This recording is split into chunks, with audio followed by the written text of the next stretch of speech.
There's something about the outdoors, something people don't like to admit. We romanticize it. The silence, the stars, the way the world feels untouched. But silence isn't empty. It listens, and sometimes it listens back. Have you ever been camping far from everything and suddenly felt like you weren't alone anymore? Not animals, not other campers, something else, something watching but never quite seen. Tonight I'm going to tell you 6 stories, real experiences, confessions, the kind people hesitate to share out loud. And as you listen, I want you to ask yourself something. If you heard footsteps outside your tent, but they didn't match any human rhythm, would you look, or would you pretend you didn't hear it?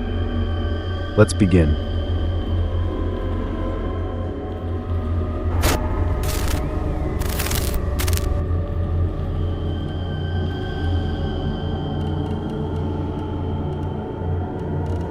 I need you to remember this feeling.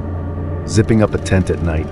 That final sound, zip, like you've just sealed yourself away from everything outside. It's thin fabric. You know that. But it still feels like protection. Let me ask you something. When you're inside a tent, what are you more afraid of? Something trying to get in, or realizing something is already inside with you? This happened during a group camping trip in Scotland. 6 of us. Proper campsite this time, not remote, not hidden. Marked spots, other campers around, even a ranger station about a mile off. Safe. Or at least, it should have been. We set up just before dark, everything normal. Laughter, food, stupid conversations. You know how those trips go. I shared a tent with my friend Lewis, nothing fancy, just a 2-person dome tent. 1 zip at the front, no tiers, no holes. We checked. That part matters. Around midnight, things quieted down. Other campers settling in, fires dying, just the occasional crackle and distant voices fading out. We got into the tent, zipped it shut, locked it from the inside, and that should have been the end of it. But before I go further, answer this honestly. Have you ever woken up in the middle of the night and instantly known something was wrong? Not because of a noise, not because of movement, just a feeling. That's how I woke up. Pitch black, dead silent, but something felt different. I stayed still, listened, nothing. Then I heard it, breathing. Not mine, not Lewis's. Something else, slow, shallow, from the foot of the tent. I told myself I was imagining it, that it was just the fabric shifting, wind, anything. But then it stopped, and Lewis whispered, "Are you doing that?" My stomach dropped, because that meant he heard it too. "No," I said, silence. Then very softly, something moved. Inside the tent, not outside, not brushing against it, inside. Right near our feet. You know how small those tents are. There's nowhere to hide, nowhere for something to be without you noticing. And yet, we hadn't seen anything. Lewis slowly reached for his phone, turned on the flashlight. The beam cut through the darkness.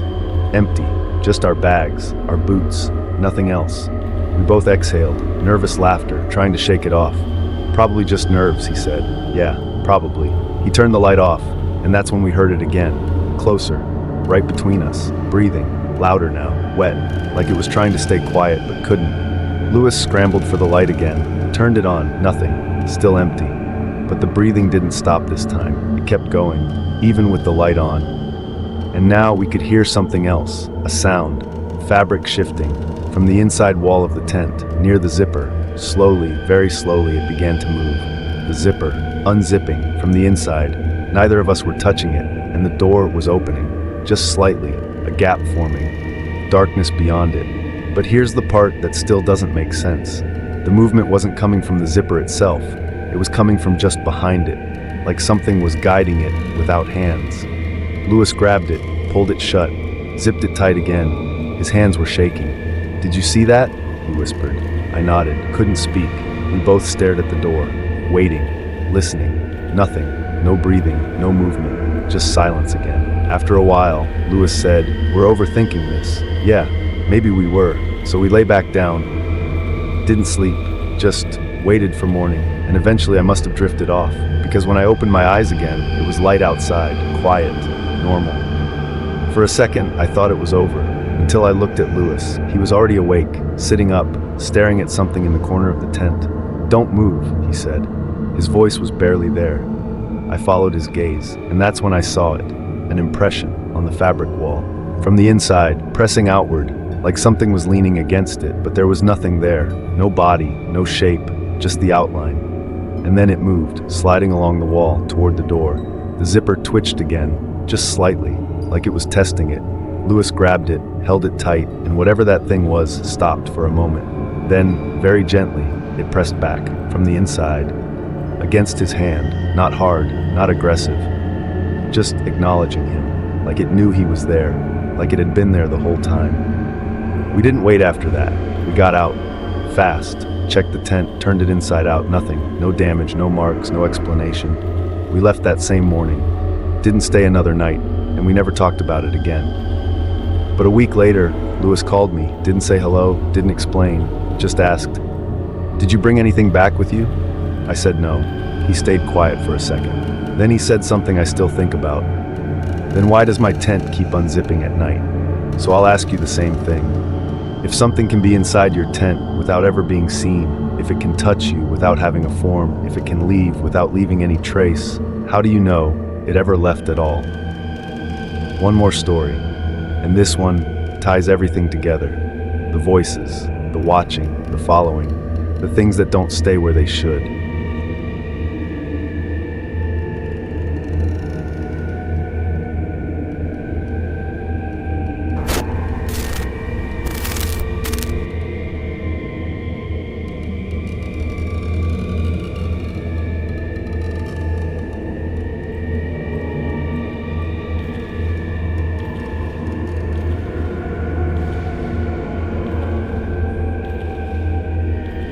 There's a location people don't talk about openly. Not because it's secret, but because no one who knows about it wants to encourage anyone else to go.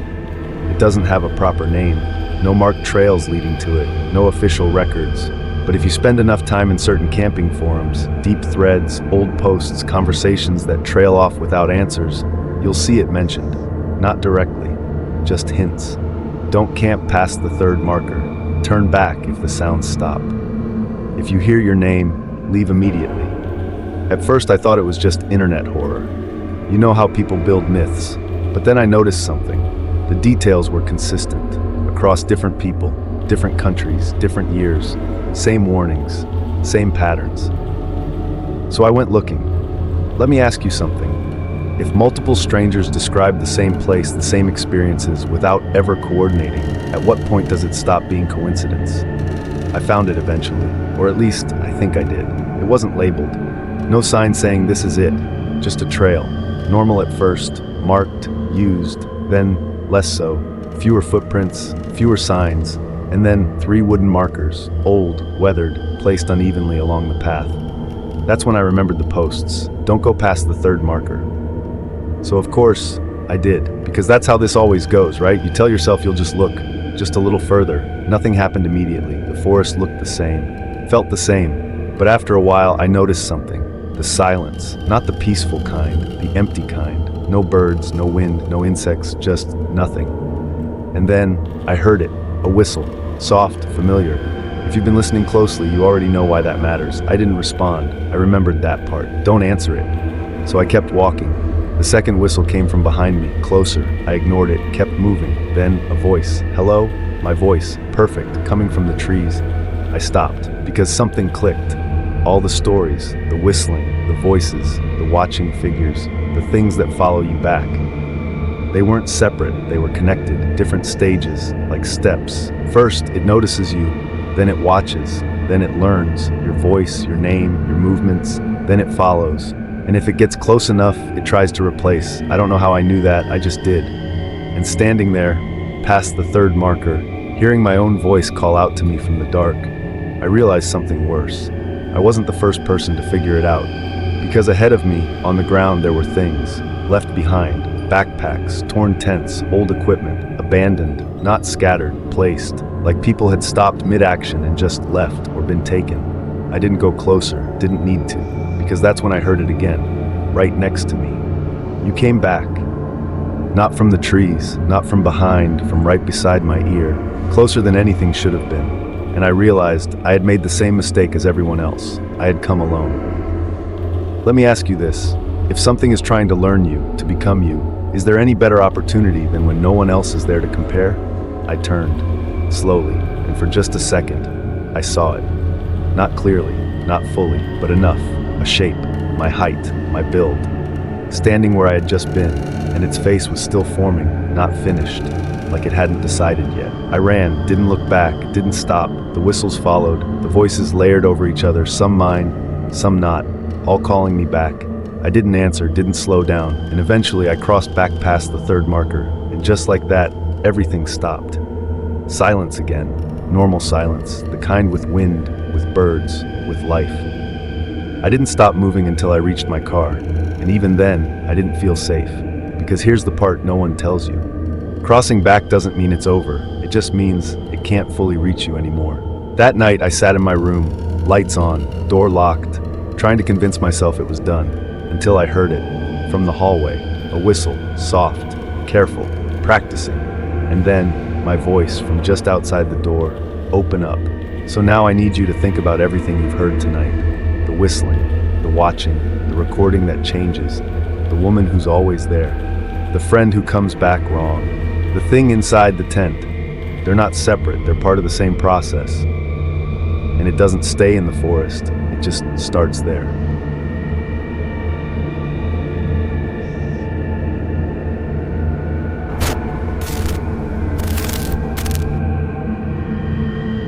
So before you turn this off, before the room goes quiet again, I want you to sit with something for a moment. Tonight, you heard 6 stories, different people, different places, different experiences, but the details didn't change. The whistle, the voice that isn't quite right, the thing that watches before it moves, the feeling that something followed you instead of staying where it belongs. That's not coincidence, that's a pattern. And patterns mean intent. Let me ask you something. Have you ever been somewhere quiet and felt like the silence was waiting? Not empty, not peaceful, waiting, because that's where it starts. Not with fear, not with danger, just attention, something noticing you. And once it does, it doesn't forget. So if you ever find yourself out there, in the woods in a place where the sounds suddenly stop and you hear a whistle, don't answer it. If something calls your name and you're absolutely sure no one's there, don't turn around. And if you ever feel like you're not alone, even when you know you should be, trust that feeling, because ignoring it might be the moment it needs. Next time, we go further, not just into the forest, but into what comes back with you, and what happens when it doesn't just watch anymore, it learns. Sleep carefully tonight. You've been listening to Mr. Haunting Whispers, where every truth leaves a scar. If the story unsettled you, good. That means you were listening. Subscribe and stay close to the dark, because the next whisper might be for you.